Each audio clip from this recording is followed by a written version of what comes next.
Hey everybody, it's James here with the Sawyer Family Reviews channel. Today is Wednesday, October 16th, 2019. This is your weekly comic book pickups video. Every week, I pick up my boys at least one comic each. Oftentimes it's more than one. I pick up my daughter, Gracie, some as well, and every once in a while I get one too. I pick up my comics at Queen City Comics in Fairfield, Ohio, zip code 45014. If you're in the area and into comics, check out the shop, and while you're there, check out the toy department. All right? Before we look at these comics, though, look at these cards. The comic shop got a bunch of these little giveaway free packs of cards that are all the first issue covers for the new Dawn of X titles: Excalibur, Fallen Angels, X-Men, Marauders, New Mutants, and X-Force.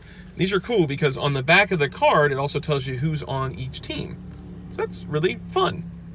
And what's this? Krakoan writing at the top? How will I decipher it? Well, you also get this handy-dandy decoder card with the Krakoan alphabet, and there will also be hidden Krakoan messages in the Dawn of X titles. That's fun. This is a fun thing that Marvel did right here. I like these, and it's a neat thing to do and have people kind of being interactive with their comics. Neat. True Believers. These are $1 reprints of classic Marvel stories tied into something currently going on. As we can see by the card set, they've got the whole Dawn of X thing spinning out of House of X and Powers of X. So X-Men's hot. So we're getting a bunch of True Believers, and so far they've all been reprints of first appearances of various characters. We continued the trend this week with the 2 True Believers in the stack. True Believers number 1, X-Men Richter. Now this actually wasn't an X-Men issue. This is X-Factor issue 17, if memory serves. X-Factor 17. All right, good job, James. By Louise Simonson and Walter Simonson. This is right after the whole Asgard thing. And Iceman isn't in control of his powers because of Loki. I think there's lightning flashing or something. That was weird. So, this is a classic book. Classic creative team. It's only $1. So I grabbed 3 of them. 1 for each boy and 1 for Gracie, because she likes X-Men. Next up, we've got X-Men True Believers number 1, Jubilee. The first appearance of Jubilee. This is X-Men issue 244. I remember it vividly. I bought it off the shelf at UDF. X-Men 242 was actually the comic that got me into seriously collecting comics. Up until that point, I would just grab random comics. I'd read them. I wouldn't take that great of care of them. You know, they were just the thing that was always around me, but I wasn't actively like trying to follow stories and get every issue in a row. X-Men 242 changed that, where I became like, this is so good. I want to see where the rest of this goes. I want to follow this. I want to keep my comics. I want to have them in a box. I want to start finding out about comic shops. I want it to be more than just this UDF. So that's what started me. So I remember this issue, though, 244, was 2 issues later, and I started to get worried that UDF wouldn't always get them. So I cut the thing out of the back of this issue for a subscription to X-Men. And I got it for my mom. I begged my mom to get me a subscription to X-Men. And this issue is the issue I cut it out of to get a subscription. Yeah, so this issue was pretty important to me. This is by Chris Claremont and Mark Silvestri, and it's the first appearance, like I said, of Jubilee. This is like the Outback years and the Siege Perilous and all that stuff. Oh, man, Mark Silvestri on X-Men, just amazing. I know people love Jim Lee, but man, Mark Silvestri, his X-Men is just beautiful. Look at that. Incredible. Incredible artwork. Great one. Great True Believers. Super, super happy that one was in there today. All right, so there's those. Next up is for Gracie. I went and grabbed her another Barbie back issue. She really likes these Barbie comics. Yeah, they're cheap, so why not? Jump for Joy. This is by Barbara Slate and June Brigman. Brigman. That's like Steve Rule there for a minute. Brigham by June Brigham. Yeah, I mean, look at this. It's fun. Look at this ad, though. Hang on.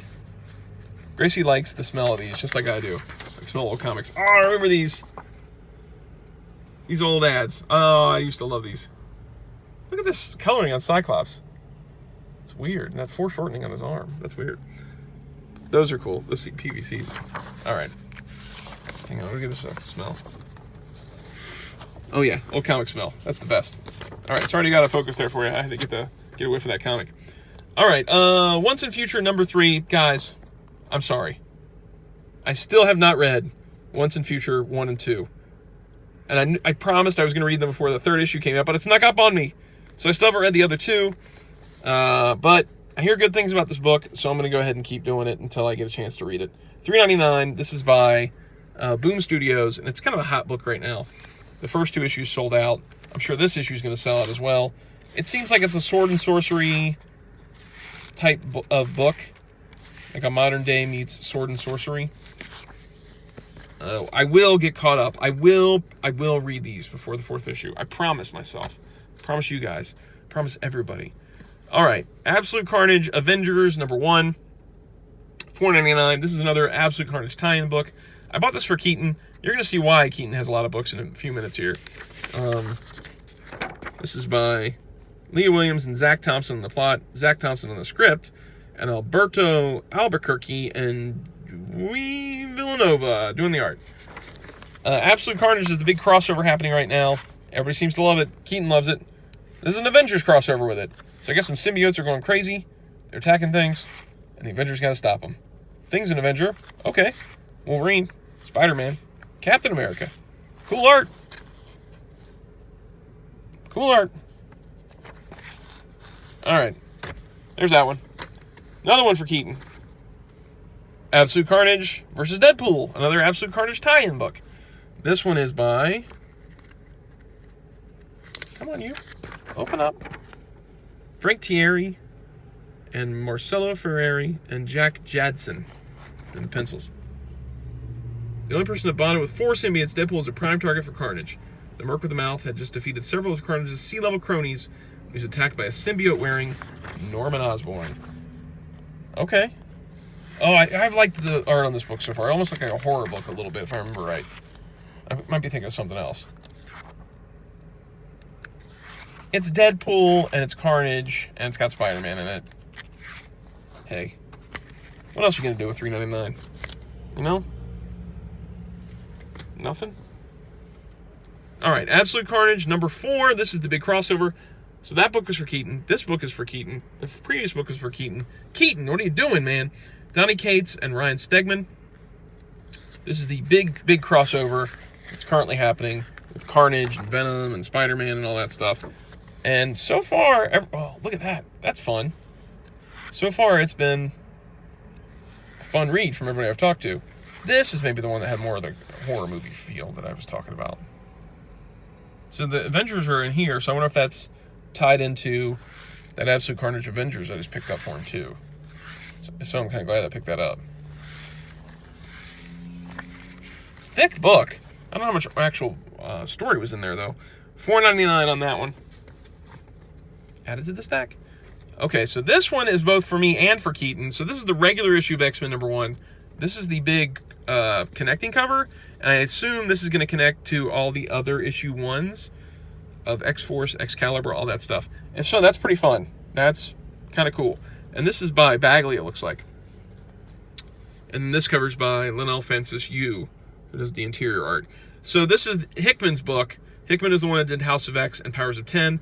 This is his X-Men reboot book. If you haven't read House of X and Powers of 10, you might be a little bit lost, because this has completely changed the status quo of X-Men.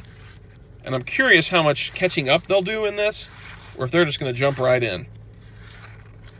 I don't want to say too much, because House of X and Powers of 10 is still pretty new, so I don't want to spoil things. I'm not going to talk about it too much, but pick up this book. I'm pretty sure it's going to be good, based on House of X and Powers of 10. I feel like this is going to be a good book, at least for a while. So, there's those. And last but not least, everybody's been saying, where's Blaze's books? What about Blaze? I bought Blaze, this big honkin' Alien vs. Predator Essential Comics Volume 1 that's ginormous. It's $24.99 with over 400 pages of extraterrestrial terror. So you get Alien vs. Predator, Alien vs. Predator War, and Alien vs. Predator 3 World War, all in this one volume. He loves aliens. He loves Predator. So I sat there and I looked at this and I was like, you know, he has no other books this week. And Keaton has a lot of books I could possibly get him. I'm just going to buy him this big old trade. And I think he's got a lot of these books, but it's a cool trade, man. This is a cool trade paperback. It's got this nice kind of fuzzy feel cover. It makes my fingers happy when I touch it. So Yeah. It's a good day. It's a good day for books. This is my highlight right here. This is one I'm really super excited about. I am going to get caught up in You. This is all about Keaton on the rest of these awesome True Believers this week, too. All right, so that's everything. Let me know if you guys are reading any of these things. Leave a comment down below. Like and subscribe if you enjoy the videos. No live stream this Sunday. We did one last Sunday, but the next Sunday after, live stream. See you guys.